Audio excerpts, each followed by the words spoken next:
Continuamos en señal informativa, vamos a la línea telefónica. Agradecemos a Ulrich Richter que nos tome una llamada. Él es el autor de Ciudadano Republicano, un análisis de lo que ha sido este nuevo gobierno y la cuarta transformación. Muy buenos días, muchas gracias por tomar la llamada.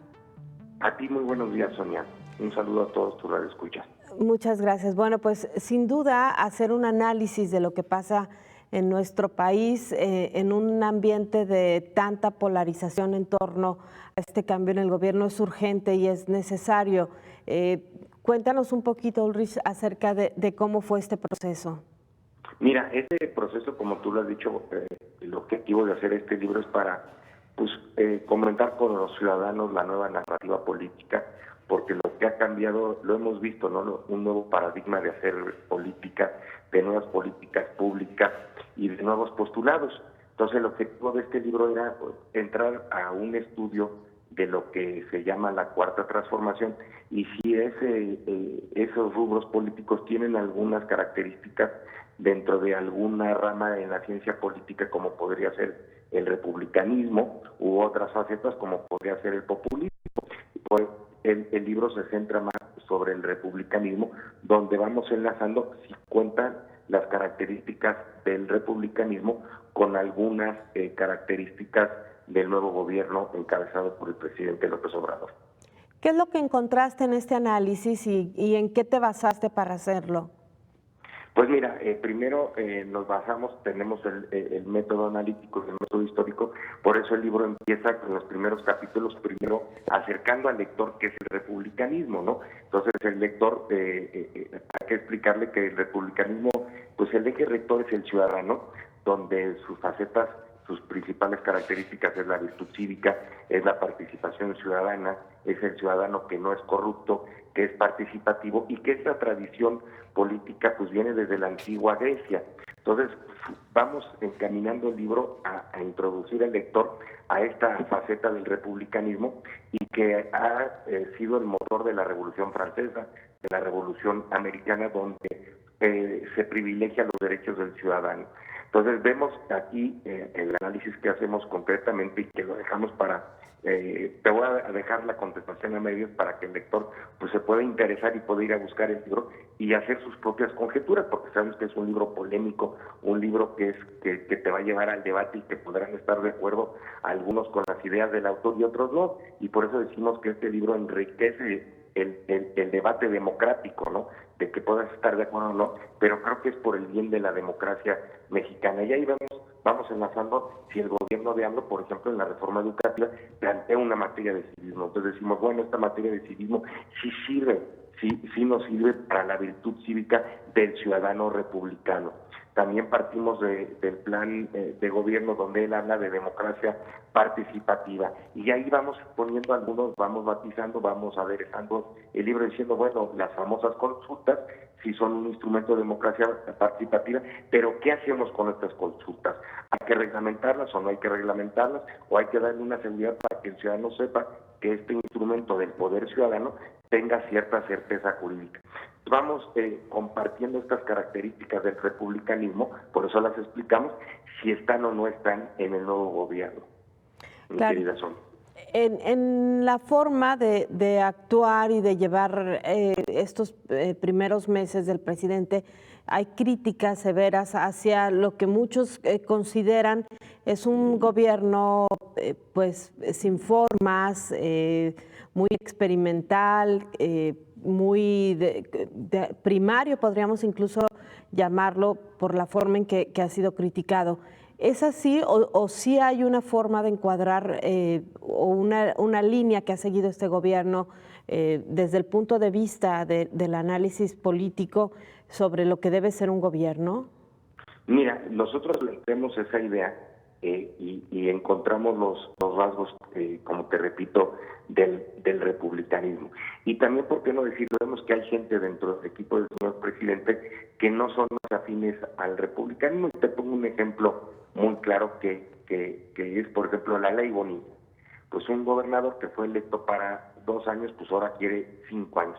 Entonces consideramos que ese tipo de características no abonan a un gobierno republicano. Entonces vemos que dentro del equipo propio del presidente, en este caso del gobernador ya en funciones, pues trae algunos elementos que van en contra de un gobierno republicano, que van en contra, pues en este caso, de algunos postulados de la ley y que no abonan.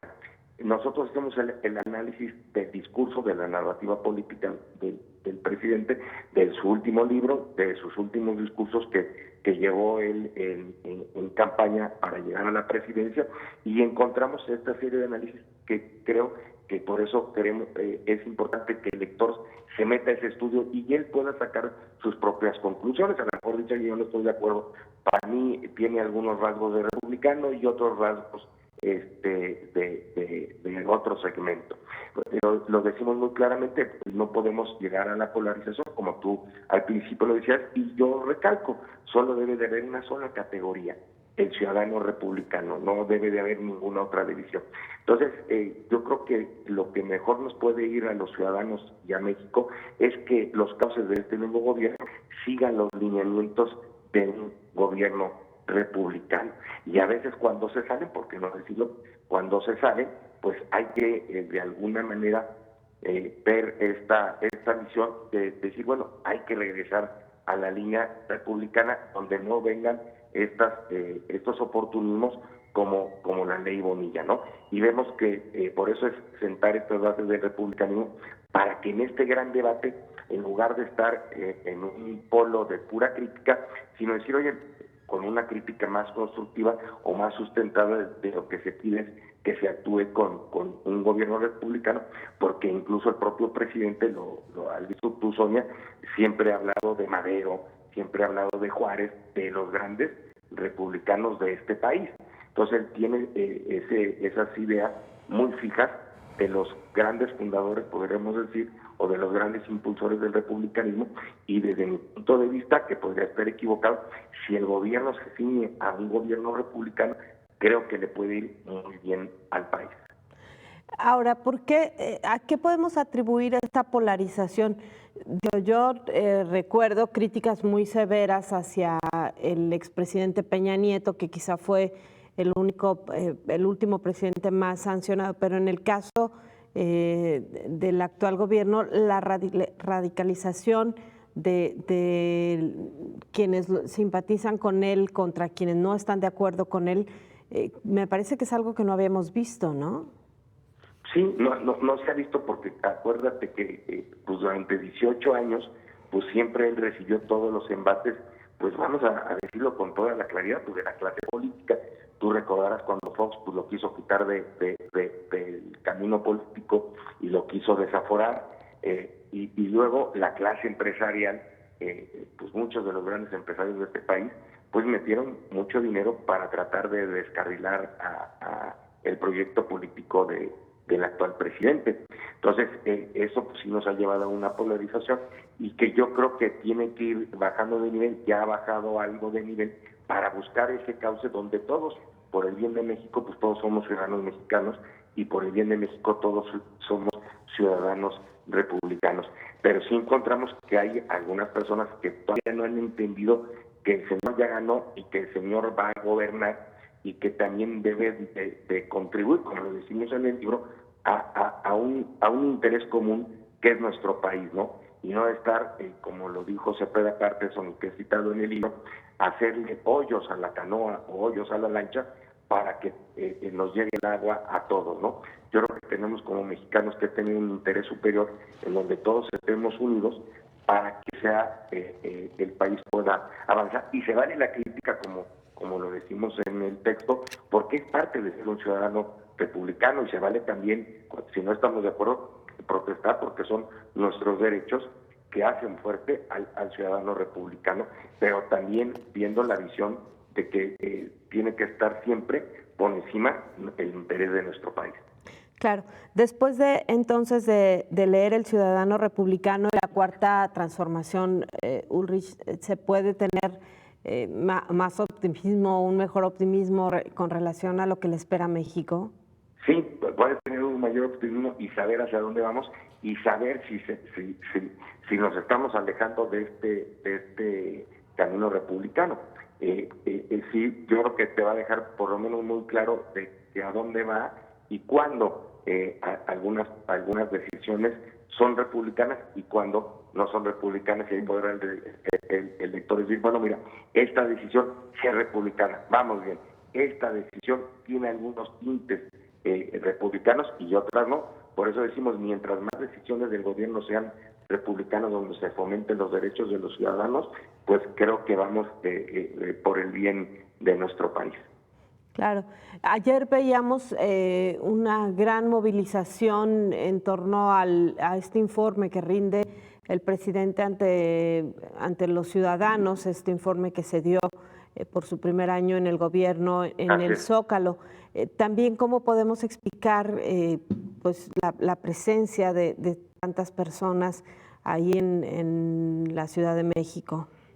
Mira, yo creo que ayer hubo un fenómeno muy interesante en la Ciudad de México, porque muchos simpatizantes del actual presidente, pues como tú lo pudiste observar, llenaron la Plaza de la Constitución, que valga la pena, pues era una foto casi repetida a la de la portada del texto, que la portada del texto es la foto del año pasado, de la toma de protesta del actual presidente. Pero por otro lado también, ¿por qué no decirlo? En otra parte, o a unos escasos kilómetros del Zócalo, había otros ciudadanos, porque digo ciudadanos, que manifestaban o que ejercían su derecho de protesta. Y yo te puedo decir que los que estaban en el Ángel y los que estaban en el Zócalo de la ciudad, ambos son ciudadanos republicanos, ¿no? Y esa es parte de la democracia, donde unos estén de acuerdo y donde otros no estén de acuerdo. Y los que no estén de acuerdo, pues que pongan propuestas serias, no críticas banales, propuestas serias o argumentos interesantes para tener un diálogo democrático, un debate democrático interesante, y que esa crítica sea una crítica constructiva. Por ejemplo, en el tema de seguridad, pues hay muchas coincidencias en ese tema. Entonces creo que es parte de este debate democrático que pueda construir algunos lineamientos para que pueda México transitar por el rumbo en que todos seamos beneficiados y no unos cuantos como algunos años antes así sucedía. Muy bien, pues ¿tienes presentación en la Feria del Libro? Sí, nosotros ya está terminando contigo, ya nos vamos para allá. Okay. Muy bien. Por eso ayer nos estuvimos ahí observando todas estas dos, ahora sí, estas manifestaciones, estos derechos de los ciudadanos que se esperaban ayer, porque ya estamos en la Feria del Libro promoviendo el ciudadano republicano. ¿Quién te presenta? Pues mira, ahorita nos presentamos en una de las universidades y vamos a una serie de entrevistas. Muy bien, muchas gracias. A ti, Sonia, muy buen día. Muchas gracias, Ulrich Richter, autor del Ciudadano Republicano y la Cuarta Transformación. Nosotros llegamos hacia el final.